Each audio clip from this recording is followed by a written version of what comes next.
Okay, so I know some of you probably feel like this. Oddly enough, I don't. I don't know what. I think because I've spent more than half my life behind a camera lens and looking at the world through a camera lens, doing this kind of thing, and the fact that I've been on the net since 1990 and, doing all kind of stuff. I don't know, it's a little different for me. It's not necessarily the medium by which meetings are held. It's more just having to go to more meetings.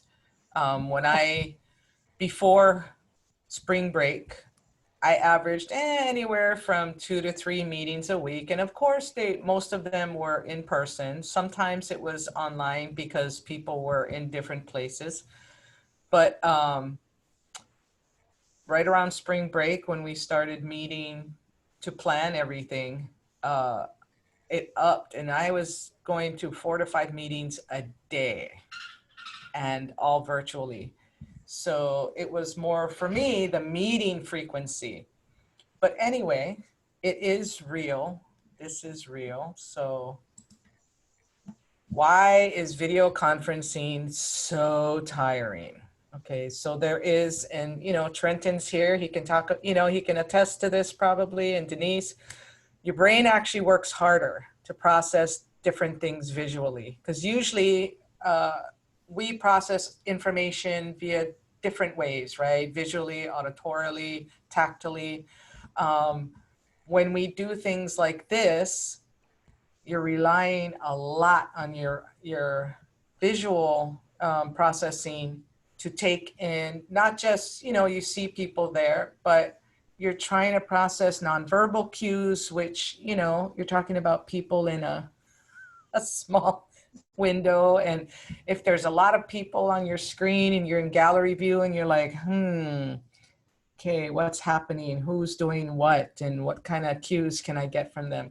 So your brain gets overtaxed because you're trying to take in all this information using one sensory mechanism versus all of them. Technical issues can be a problem for people. And, a lot of times, invariably, somebody comes on and they're like, can you hear me? That's like the first thing they say. Can you hear me? So if you notice in Zoom, if you open the participants window or in the bottom menu, and I keep my bottom menu up all the time, there's a meter, a little microphone icon with a meter, and it'll show if your audio is going out. Now, of course, some people cannot hear, they cannot see, the screen share is not working, or they're having trouble logging in. So all of these things can be a hindrance to just coming together, meeting, doing what you need to do. Also, you see number 3 here, I'm ready for my close-up. We're all close to each other, right? Virtually, but still. So it's weird for us because normally, we have full bodies that we're looking at in a room, and, this person might be across over there. And so it feels sometimes like people are just in your face. And so that, kind of lends to trying to like, okay, this is too much for me.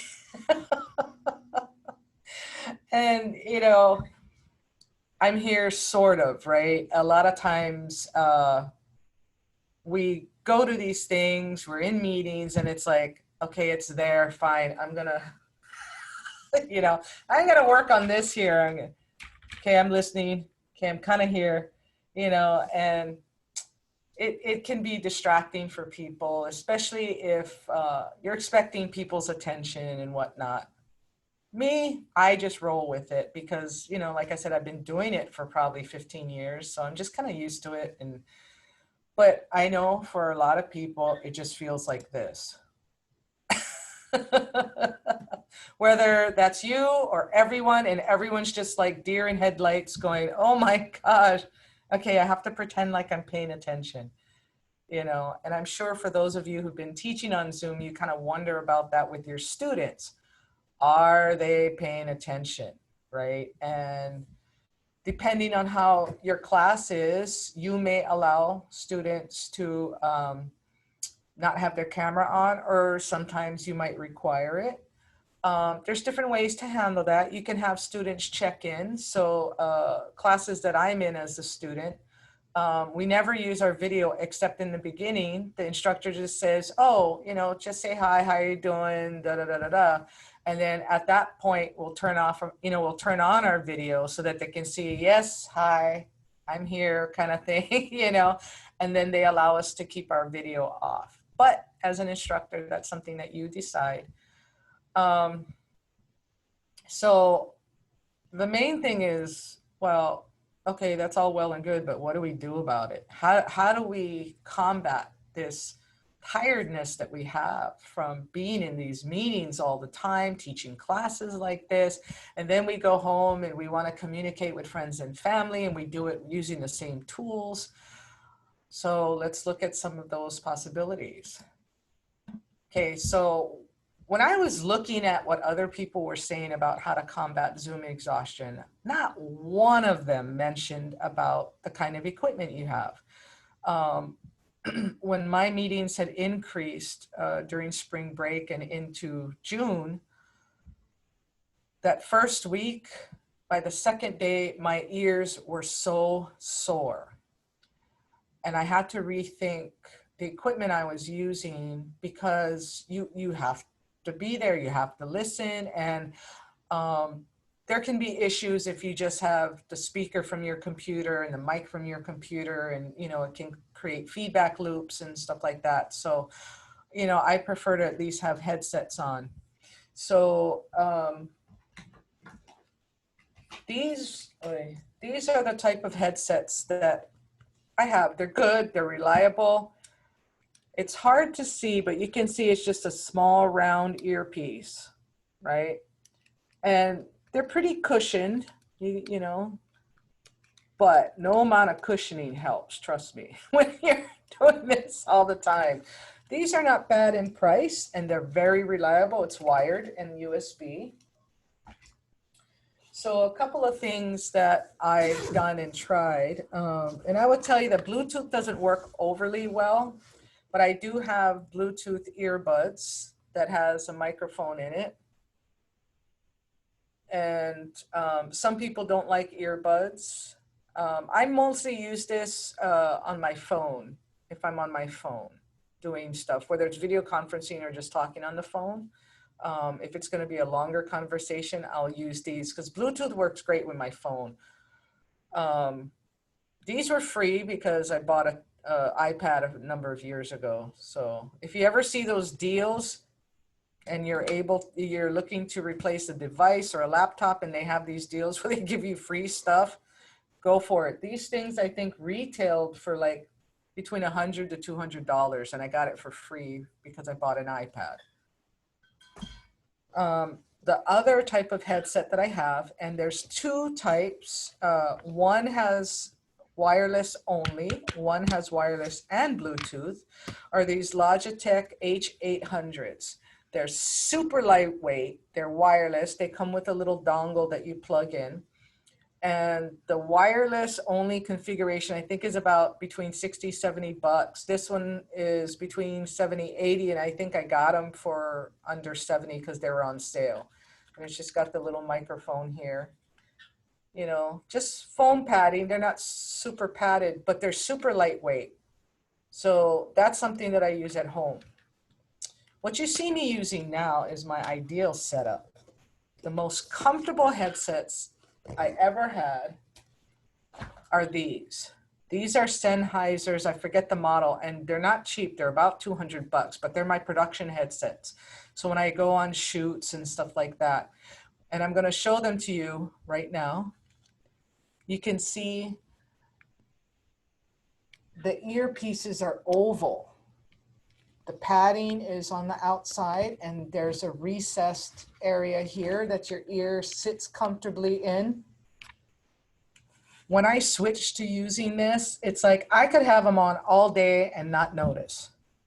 And they're good quality. They're just regular headsets that you plug into the headset port of your computer. And I realized that the new Mac laptops don't have it, which is kind of a disadvantage. But you know, if you can find an adapter, and they do make little adapters that cost about $7 that you can plug a, we call it either 1/8 inch or a 3.5 millimeter mini plug. And you can plug it in and you plug the USB into your computer. So there's options. And then my microphone. It's a USB microphone. And we found that USB works so much better than anything else, especially nowadays. You have most of the computers and laptops don't have separate microphone inputs anymore, the same kind of 1/8 inch or mini 3.55 millimeter mini plug. So USB works. This one was about $100. They make others and you can actually find them. I saw we have the Blue Yetis, they're great. We have a Snowball, they're great as well. They're very high quality and they don't cost a whole lot of money. So, you know, the kind of equipment used to me is important because if you're comfortable, you're going to stay with it. You're not going to be thinking, oh, my ears hurt so bad. I just need to take these headsets off. So the other thing is location. I know Miles Nere had done some ergonomic stuff, so we won't get too much into that. But where you are matters, especially if you're working from home. And I know a lot of our instructors are still going to be teaching from home, and students obviously are going to be doing their classes at home. What they found, especially with younger students, and this works for everyone as well, is you have a designated area in your house, and that's just for work or school. Don't have it like, oh, I'm just going to sit on my bed in my bedroom, or, oh, you know, I mean, and I say this, but I sit on my couch, but I have two different areas in my house that's like office space. But, you know, a lot of times I end up lying down on my couch, so it works for me. So, but they have found when you have a specific area in your house that's designated as, okay, when I'm here, I'm working, or if I'm a student and I'm here, I'm doing class. And then, you know, at other times, like you're gonna talk with your family or whatever, if it's a laptop especially, yeah, go to a different part of your house, make it more casual and comfortable. The other thing about location, and this is for others that are in meetings with you, is be aware of what's behind you. Now here, it's just my office, just a bunch of crap, you know, no big deal, nothing, you know, nothing that I have to cover up. In my house, it's just a wall. But I know that sometimes people are concerned because it's like, oh, well, I don't want people to see, you know, my mess, or, you know, it goes into the hallway. Also be aware of if you have a bright light source behind you, because then you become dark, because webcams do auto iris, right? So it'll close it down because things are too dark behind you. Other things you can do, I just have this little clip-on light here. So if I needed more light on me, I could bounce it off the wall. I could do all kinds of things to make it more light. But I generally get light from my other computer monitor here and from my main monitor. So they also have these little ring lights that you can put around the webcam, and they're fairly inexpensive. I believe they're between $50 and $70, depending on how big you get it. And then of course, you know, your chair, your keyboard height, all of that stuff that has to do with ergonomics. You want to make sure that you're comfortable, so that if you are having several meetings and you're using your computer a lot, that you can be comfortable in doing so. Number 3, a very, very big thing is you need to take breaks. Even when you're just doing an hour and 15-minute class, or, you know, the meeting's not going to be that long, taking breaks between meetings is ideal. So as much as is possible when you schedule things, have a built-in break. When you take that break, it has to be a real break. Don't check your email. Don't be looking on your phone. Don't, do some gentle stretching, especially, your neck muscles. You want to make sure that you can keep that limber, your shoulder, roll your shoulders down, check your posture, stand up, walk around either in your home, your office. If you have enough time, you can actually take a real walk, getting the circulation going, any kind of gentle stretching on your legs and your lower back, your shoulders and your neck, because those all get stressed out when we're sitting at a computer a lot, right? You can do some finger stretching, because if you're using a mouse and keyboard a lot, which we've been doing for quite a while using computers, but when we're in these meetings all the time, we may not notice. We're going to take a break in a little bit. And I'm going to explain what I want you to do on that break. Before we get to that, though, one of the big things, too, is in this medium is to do things that are fun. And we're going to do that today when we come back from our break.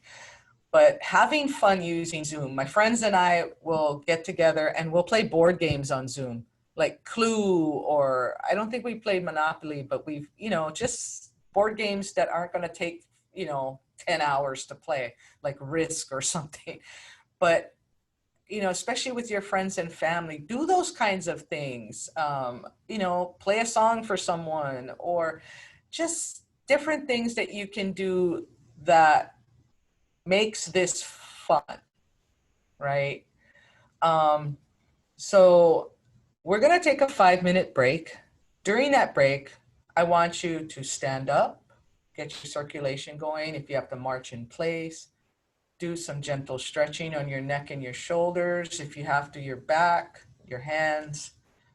And for at least 30 seconds of that 5 minutes, I want you to close your eyes. Don't look at anything. Give your visual, I don't know if it's visual cortex, Trenton can correct me if I'm wrong, but give it a break. Don't look at anything for at least 30 seconds. And when you're actually in meetings, one way you can take a break is to look away from the screen about once every 10 minutes. Just, look at the wall for, 15, 20 seconds.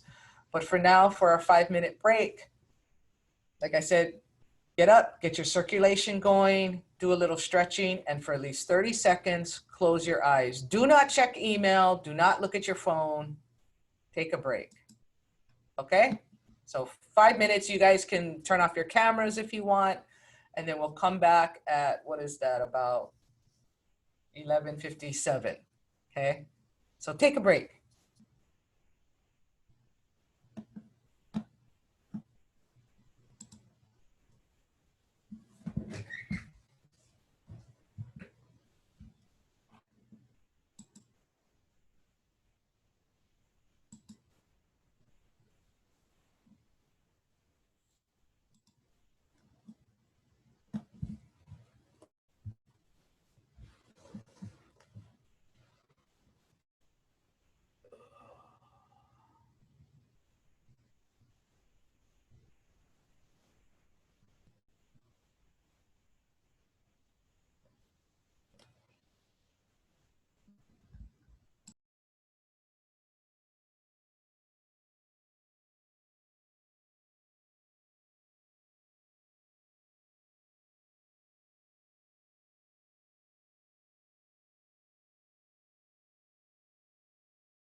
Okay, so hopefully you guys are able to do a little stretching, stand up, close your eyes for 30 seconds to take a break, kind of refresh yourself. So now we're going to do something fun. Okay.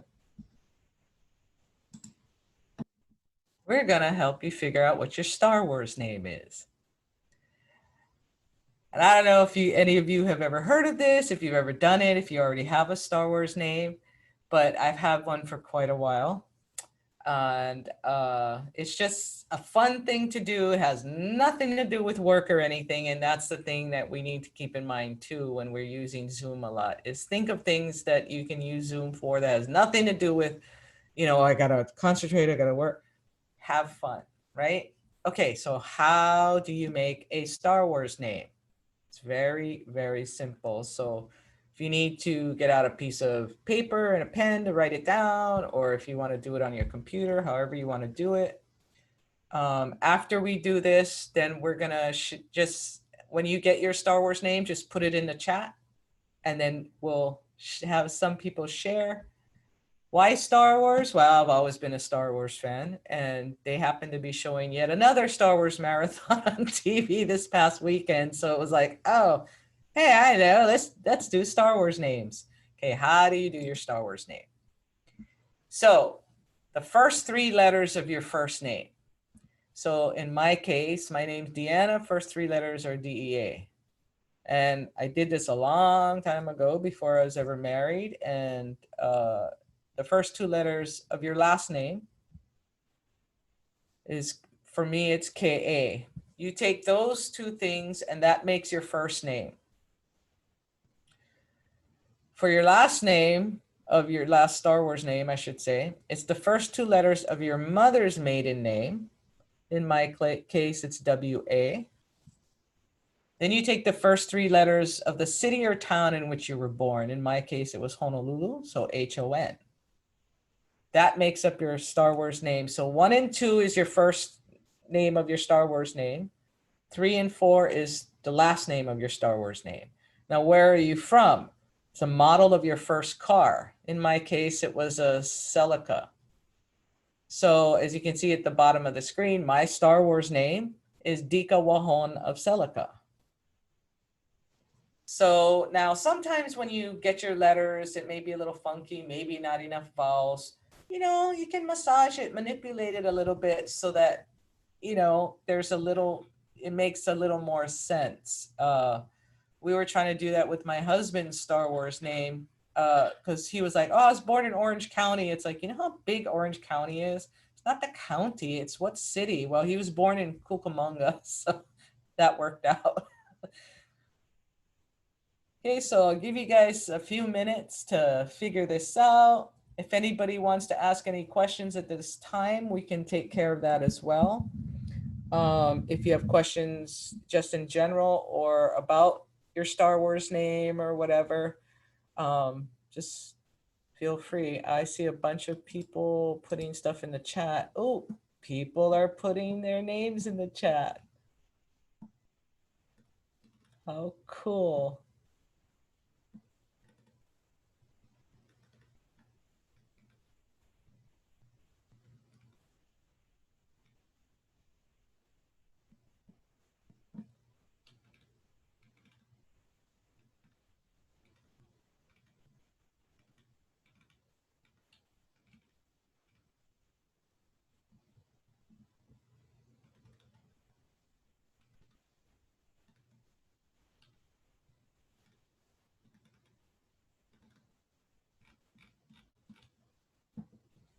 Okay, so it looks like almost everyone's done.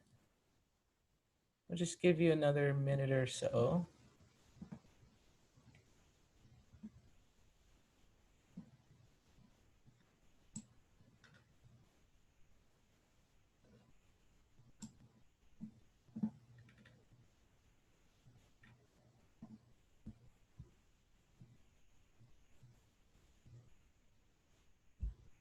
Hey, there's somebody from my planet here.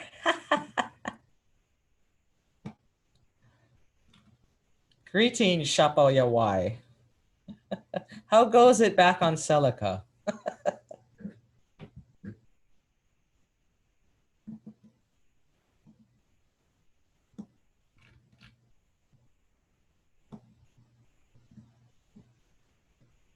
Does anyone else need more time?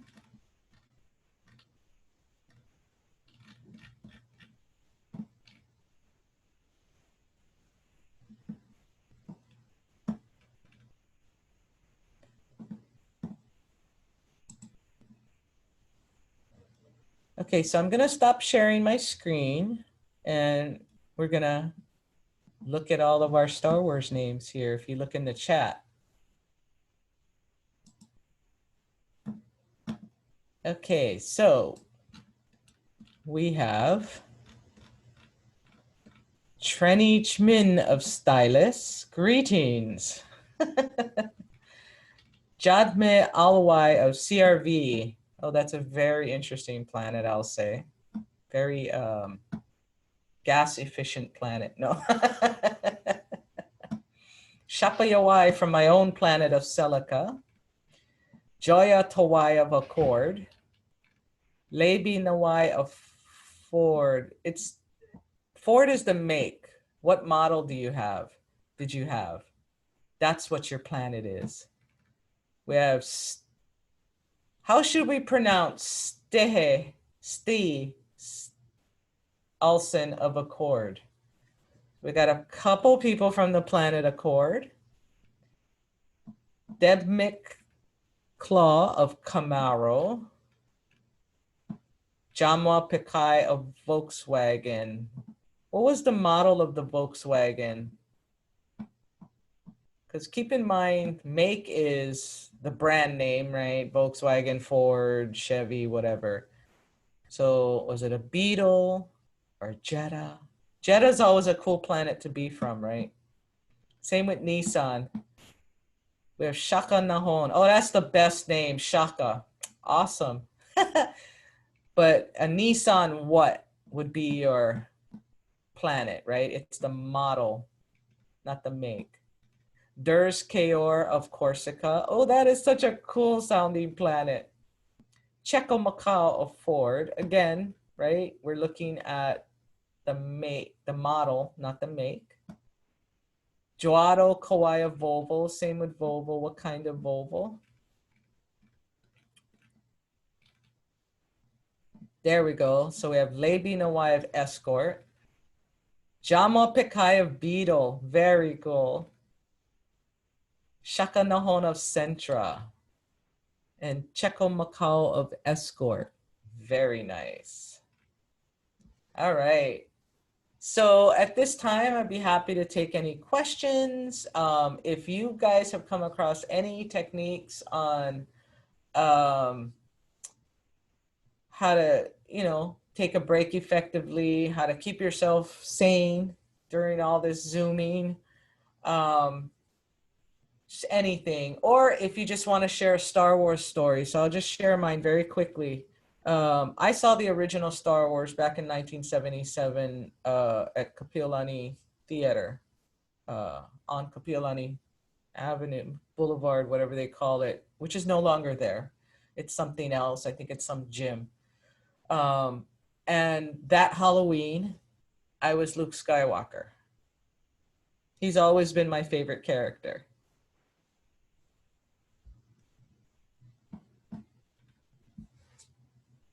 Anyone else want to share something? Or if you have questions?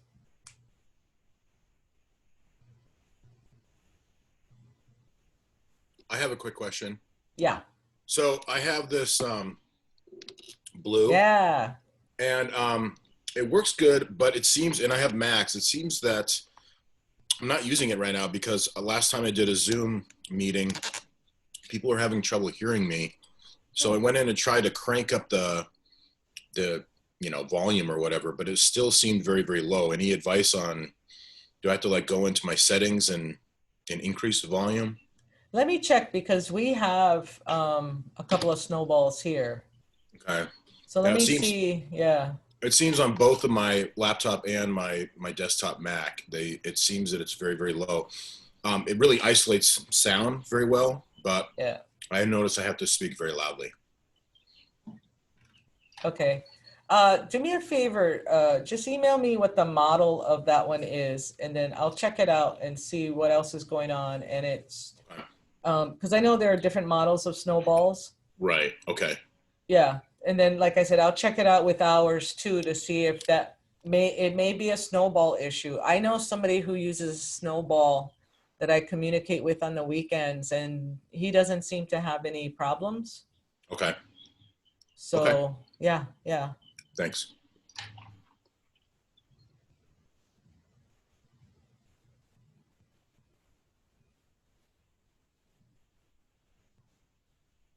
And that's a plugin, right? Yeah. Okay. So Derek has a suggestion about sometimes if the Bluetooth is on, it can impact other equipment for sound. Okay. So you can try and check. So turn my Bluetooth off, in other words, while I'm Right. trying to use the microphone. Oh, okay. Right. Have not tried that yet. All right. Yeah, that's one quick thing that you can try. And I guess when I'm on the subject, so I'm using these Sennheisers, which have a microphone that work on my iPhone. Yet when I plug them into my laptop and or my desktop, which does have the little phono jack on it, Right. it doesn't register the microphone, so it just doesn't see it then, correct? Right. So there's Right. nothing I can do about that. No, unfortunately. Okay. Yeah, Okay. we had that issue. There were a couple of headsets that were ordered for us to check out, and people had Macs and had the same problem. Okay. Now it's interesting because this is designed specifically for an iPhone, so the microphone and the volume stuff works, but I guess Right. doesn't transfer over to a Mac. Yeah, many years ago when Mac removed the mic input from their laptops, their headset jack is strictly output. There's no input. Got it. Okay. Thanks for the info. I appreciate it. I had a quick question regarding just closed captioning for Zoom. So I think with some of the Google, I forget what Google's calling it now. Google Meet. Google Meet has really good closed captioning. Zoom, not so much. So there's like some third-party things you can do for Zoom, and I know it's, that kind of balance between wanting to make sure that you're accessible for everybody. At the same time, it would seem to me that closed captioning would increase the Zoom exhaustion to some level. Right, because I mean, unless you're deaf and that's the only way you can see it, when you're having to read a bunch of closed captioning when you don't have to, it can, because that's more visual information that you're taking in. I know at home when I watch TV, my closed captioning's on all the time.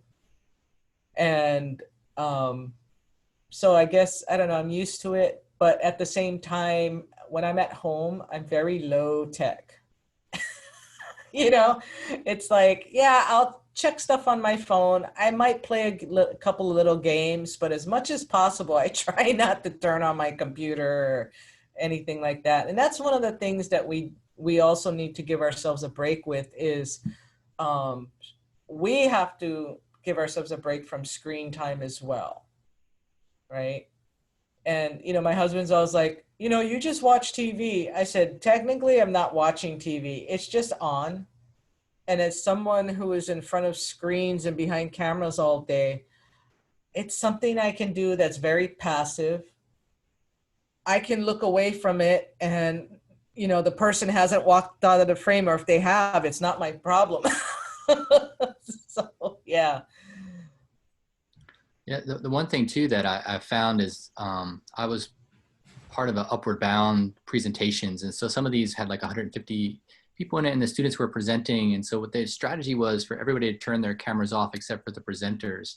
Right. And in a way, I think it kept you from having to just be distracted by looking at everybody's feed. So I think sometimes the cameras off can really help the audience just focus on the speaker, or even go into the presentation mode where you're just looking at the screen. Right. You have it in speaker view so that only the person speaking is up there. And, there's different settings. One of the other things too is hiding the self view as well. Because a lot of people most people don't like to look at themselves and stuff like that. So that's another thing. So somebody asked a question about virtual backgrounds. It's up to the individual. I think if the virtual background is appropriate, because the question is about from a student perspective and from a teaching perspective. I think if the virtual background is appropriate, then, you know, there's nothing wrong with using them. The only thing about virtual backgrounds that can be distracting is it does it in a kind of crude chroma key, and chroma key takes out certain colors. So, you know, you might have people's faces that now blend into the background, and that can be weird. So it just really depends on that background as well. And, you know, you might notice some artifact around the person, so it makes their hair look funky. That could be distracting, but it really is a matter of an individual choice. Teachers, when they're teaching, may say no virtual backgrounds. Again, you know, for instructors, for their classes, they get to set the rules. So it's all up to the instructor. But, you know, the main thing is it appropriate?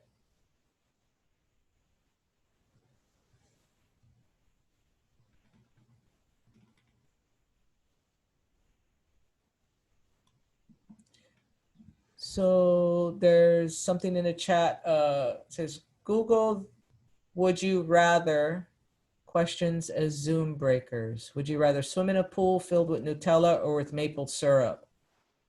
Ew, neither. Because Nutella is like crack. It's highly addicting and it's very fattening because it has hazelnuts in it. And maple syrup is pure sugar. It's like, no. But yeah, so think of different fun things that you can do on Zoom. And yes, green screens do help with having a crisper virtual background.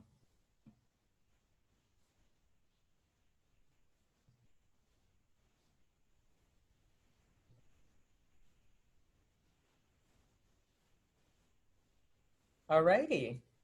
Anything else? I don't want to keep you long because yes, when Joyce first asked me to do this, I laughed and I said, haha, we're going to do it exhausted from Zoom in Zoom. It's that ironic or not, you know? So I don't want to keep you guys. Take a break. I know some people have to rush off to other meetings so they don't get a break, but if you're able to take a break, screen break, even if it's just closing your eyes for 30 seconds, you know, give yourself a break. That's one of the things that we need to keep in mind with all this Zooming going on. All right. Thank you everyone for coming. And you can always email me if you have questions and stuff like that. So this Dika Wahan of Celica saying, I don't know. I haven't figured out how to say goodbye in, you know, my language.